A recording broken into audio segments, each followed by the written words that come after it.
Singer season 10ന്റെ 103ാമത് എപ്പിസോഡിലെ വിശേഷങ്ങളാണ് ഈ വീഡിയോയിൽ ഞാൻ ഉൾപ്പെടുത്തിയിട്ടുള്ളത്. ഈ എപ്പിസോഡിൽ ലഭിച്ച മാർക്സ്, ഗോൾഡൻ സ്റ്റാർസ് ആർക്കൊക്കെ ലഭിച്ചു, ആരൊക്കെയാണ് ഗസ്റ്റ് എന്നിവയൊക്കെ ഒന്ന് നോക്കാം. 14 റൗണ്ട് മത്സരങ്ങൾ അവസാനിച്ചിരിക്കുകയാണ്. മുൻപ് പറഞ്ഞതനുസരിച്ചാണെങ്കിൽ മത്സരങ്ങൾ ഇതോടുകൂടി തീരേണ്ടതായിരുന്നു. പക്ഷെ മത്സരങ്ങൾ തുടരുമെന്നാണ് ഇന്ന് അറിയിച്ചിട്ടുള്ളത്. ഒരു എലിമിനേഷൻ ഉടൻ തന്നെ ഉണ്ടാവുമെന്ന് തോന്നുന്നുണ്ട്. ചിലപ്പോൾ ഒരാളെ പുറത്താക്കിയേക്കാം. മത്സരങ്ങൾ തുടങ്ങുമ്പോൾ ആൽബം സോങ് റൗണ്ടിൽ സൂര്യനാരായണനാണ് ആദ്യമായി പാടാനെത്തുന്നത്. മലയാളികൾക്ക് ഗസൽ ഗാനങ്ങൾ ഏറെ പ്രിയങ്കരമാക്കിയ ഉമ്പായി മാഷിൻ്റെ ഗസൽ മാല എന്ന കളക്ഷനിൽ നിന്നുള്ള ഒരു ഗാനമാണ് സൂര്യൻ പാടുന്നത്. കോറസ് വളരെ മികച്ച രീതിയിൽ സൂര്യനെ സപ്പോർട്ട് ചെയ്തു. അതുപോലെ തന്നെ സോളോ വയലിൻ എല്ലാവരെയും പിടിച്ചിരുത്താൻ ഉതകുന്നതായിരുന്നു. സുനയനെ സുമുഖി എന്ന അതിമനോഹരമായ ഗാനമാണ് സൂര്യൻ പാടിയത്. വളരെ ലയിച്ചാണ് സൂര്യൻ പാടിയത്. ഈ പാട്ടിന് വേണ്ട ഒരു മൂഡ് ക്രിയേറ്റ് ചെയ്യാൻ സൂര്യന് തീർച്ചയായും സാധിച്ചിട്ടുണ്ട്. ഷെഫ് നളൻ സൂര്യനെ കെട്ടിപ്പിടിച്ച് അനുമോദിക്കുന്നുണ്ടായിരുന്നു. ചിത്രചേച്ചിയുടെ വക ഒരു ഗോൾഡൻ ഉമ്മയും ലഭിച്ചിട്ടുണ്ട് സൂര്യന്. വളരെ ശാന്തമായി മനോഹരമായ രീതിയിലായിരുന്നു സൂര്യൻ്റെ റെൻഡിഷൻ. 99.5 മാർക്ക് നേടി സൂര്യൻ. പല്ലവിയുടെ എൻഡിങ്ങിലൊക്കെ കുറച്ച് കൂടുതൽ സൗണ്ട് കേൾക്കുന്നുണ്ടായിരുന്നു. വളരെ പതുങ്ങിയ രീതിയിലാണ് ഉമ്പായി മാഷ് പാടിയിട്ടുള്ളത്.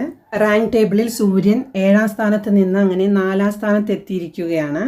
സൂര്യന് സ്റ്റാർ സിംഗറിൽ ഏറ്റവും കൂടുതൽ പിന്തുണ നൽകുന്നത് നൗഷാദ് മാഷാണ്. സൂര്യന്റെ വഴികാട്ടിയും മെന്ററും അധ്യാപകനും എല്ലാമാണ് നൗഷാദ് മാഷ്. പിരിയാത്ത ഈ ബന്ധത്തിന്റെ പേരിൽ വാക്കറു നൽകുന്ന 5000 രൂപയുടെ ഗിഫ്റ്റ് വൗച്ചറാണ് ലഭിക്കുന്നത് മാഷിന്. വാക്കറുവിന്റെ ഒരു ആദരമായിട്ട് ഇത് കണക്കാക്കാം. അടുത്തതായി പാടാനെത്തുന്നത് കണ്ടാൽ ഇരട്ടകളെ പോലെ തോന്നിക്കുന്ന ദിൽരാജിനെയും വൈശാഖനെയുമാണ്. ഡ്യുവറ്റ് റൗണ്ടിലാണ് ഇവർ പാടാനെത്തുന്നത്. റോക്ക് സ്റ്റാർ എന്ന ബോളിവുഡ് ചിത്രത്തിലെ ഗാനമാണ് ഇവർ രണ്ടുപേരും ചേർന്ന് പാടുന്നത്. ഖവാലി സ്റ്റൈലിലാണ് ഈ ഗാനം ചിട്ടപ്പെടുത്തിയിട്ടുള്ളത് AR റഹ്മാൻ. രംഗ് രേസ രംഗ് മേര എന്ന ഗാനമാണ് ഇവർ രണ്ടുപേരും ചേർന്ന് അതിമനോഹരമായി ആലപിക്കുന്നത്. പല വഴികളിലൂടെ സഞ്ചരിക്കുന്ന ഈ ഗാനത്തിൽ പല പോരായ്മകളും ഉണ്ടെന്ന് കേൾവിക്കാർക്ക് മനസ്സിലാവുന്നതാണ്. ദിൽരാജിനും വൈശാഖനും 11 വീതം ഗോൾഡൻ സ്റ്റാർസ് ആണ് ഇതുവരെ ലഭിച്ചിട്ടുള്ളത്. കോറസ് അതിമനോഹരമായി തന്നെ ഇവരെ സപ്പോർട്ട് ചെയ്തു. അതിൽ തന്നെ മെന്ററായ ജാസിം പാടിയ പാട്ട് അതിമനോഹരമായിരുന്നു. ജാസിമിനെ കൊണ്ട് ഈ വരികൾ വീണ്ടും പാടിക്കുകയുണ്ടായി. ശ്രുതി ചേർത്ത് മനോഹരമായി പാടി ജാസിം. രണ്ടുപേർക്കും അത്ര മികച്ച രീതിയിൽ പാടാൻ കഴിഞ്ഞിട്ടില്ല. വൈശാഖന് ലഭിച്ച മാർക്ക് 98.5 ആണ്. മാർക്ക് കുറച്ച് കുറഞ്ഞു പോയിട്ടുണ്ട്. ദിൽരാജിന് ലഭിച്ചത് 98 മാർക്കാണ്. ദിൽരാജ് ഓൾറെഡി എലിമിനേഷന്റെ പടിവാതിൽക്കലാണ് നിൽക്കുന്നത്. വൈശാഖൻ റാങ്ക് ടേബിളിൽ 7ാം സ്ഥാനത്ത് നിന്ന് 4ാം സ്ഥാനത്തേക്ക് മാറിയിട്ടുണ്ട്. ദിൽരാജ് 8ാം സ്ഥാനത്ത് നിന്ന് 7ാം സ്ഥാനത്തേക്ക് മാറിയിട്ടുണ്ട്.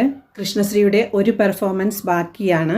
അടുത്തതായി പാടാനെത്തുന്നതും കൃഷ്ണശ്രീ തന്നെയാണ്. ആൽബം സോങ് റൗണ്ടിൽ ഈസ്റ്റ് കോസ്റ്റിന്റെ സൂപ്പർ ഹിറ്റ് ആൽബമായ ഓർമ്മയ്ക്കായിലെ അതിമനോഹരമായ ഒരു ഗാനമാണ് കൃഷ്ണശ്രീ പാടുന്നത്. ജീവന്റെ ജീവനാം കൂട്ടുകാര എന്ന് തുടങ്ങുന്ന ഗാനം എല്ലാവരുടെയും മനസ്സിൽ തങ്ങി നിൽക്കുന്ന ഗാനമാണ്. സുജാത ചേച്ചിയാണ് ഈ പാട്ട് ശരിക്കും പാടിയിട്ടുള്ളത്.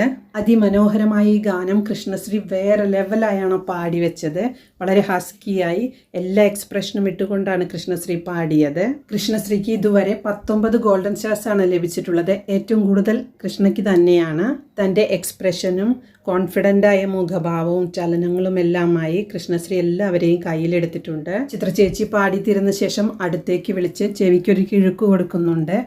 ആദ്യത്തെ ലൈനിൽ തന്നെ ഒന്ന് ചെറുതായി കട്ട് ചെയ്ത് പാടിയത് കൊണ്ടാണ് ഗോൾഡൻ സ്റ്റാർസ് കൊടുക്കാത്തത് എന്ന് പറയുകയുണ്ടായി. ആ വരികൾ വീണ്ടും പാടിച്ചപ്പോൾ വളരെ കൃത്യമായി പാടുകയും ചെയ്തു കൃഷ്ണ. അതിഥിയായി എത്തിയിട്ടുള്ള ഷെഫ് നളൻ എഴുന്നേറ്റ് നിന്ന് ഒരു സല്യൂട്ട് കൊടുക്കുകയാണ് ചെയ്തത് കൃഷ്ണയ്ക്ക്. 99.9 മാർക്കാണ് എല്ലാവരെയും ഞെട്ടിച്ചുകൊണ്ട് കൃഷ്ണയ്ക്ക് ലഭിച്ചത്. സ്റ്റാർ സിംഗറിന്റെ തന്നെ ചരിത്രം തിരുത്തിയ മാർക്കാണിത്.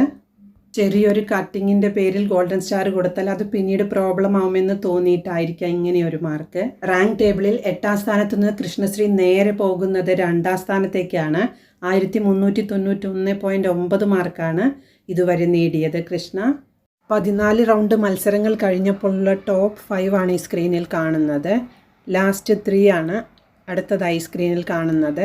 ഡീറ്റെയിൽഡ് വീഡിയോ ലിങ്ക് ഞാൻ കമൻറ്റ് ബോക്സിൽ കൊടുക്കുന്നു. വളരെ മികച്ച എപ്പിസോഡ്സ് ആയിരുന്നു ശനിയാഴ്ചത്തെയും ഞായറാഴ്ചത്തെയും.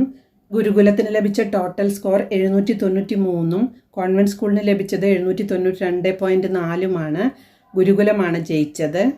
കുറച്ചു കാലത്തിന് ശേഷം ഒരു അതിഗംഭീരമായ സെലിബ്രേഷൻ തന്നെ നടത്തി ഗുരുകുലം. കഴിഞ്ഞ 2 പ്രാവശ്യത്തെയും വിന്നേഴ്സ് കോൺവെൻറ്റ് സ്കൂളായിരുന്നു. ഈ സെലിബ്രേഷന് മാറ്റുകൂട്ടാനായി ചെഫ് നളൻ്റെ അഭ്യർത്ഥന പ്രകാരം അയല പൊരിച്ചതുണ്ട് എന്ന ഗാനം പാടുകയുണ്ടായി. ചിത്രചേച്ചിയും വിധുവും സിത്താരയും ചേർന്ന്. മറ്റുള്ളവരെല്ലാം ഡാൻസ് കളിക്കുകയായിരുന്നു. ഈ ആഴ്ചയിലെ പെർഫോമറായി തിരഞ്ഞെടുത്തിട്ടുള്ളത് ശിവപ്രിയയാണ്. അമേസിംഗ് പെർഫോമൻസ് ആയിരുന്നു ഇന്നലത്തെ ശിവപ്രിയയുടേത്. 25,000 രൂപ നേടി ശിവപ്രിയ. വാക്കറുവിൻ്റെ 5,000 രൂപയുടെ വൗച്ചർ ലഭിക്കുന്നത് കൃഷ്ണശ്രീക്കാണ്. പാടി കഴിഞ്ഞ ശേഷം കൃഷ്ണശ്രീയെ വിളിച്ച് ചെവിക്ക് കിഴുക്ക് കൊടുക്കുന്നതാണ് ഗോൾഡൻ മൊമെൻ്റായി തിരഞ്ഞെടുത്തിട്ടുള്ളത്. 14 റൗണ്ടുകളിലെയും ടോട്ടൽ മാർക്സും റാങ്ക്സും എല്ലാം ഉള്ള വീഡിയോ ഇട്ടിട്ടുണ്ട്. അത് ഞാൻ കമൻറ്റിൽ പിൻ ചെയ്ത് വെക്കാം.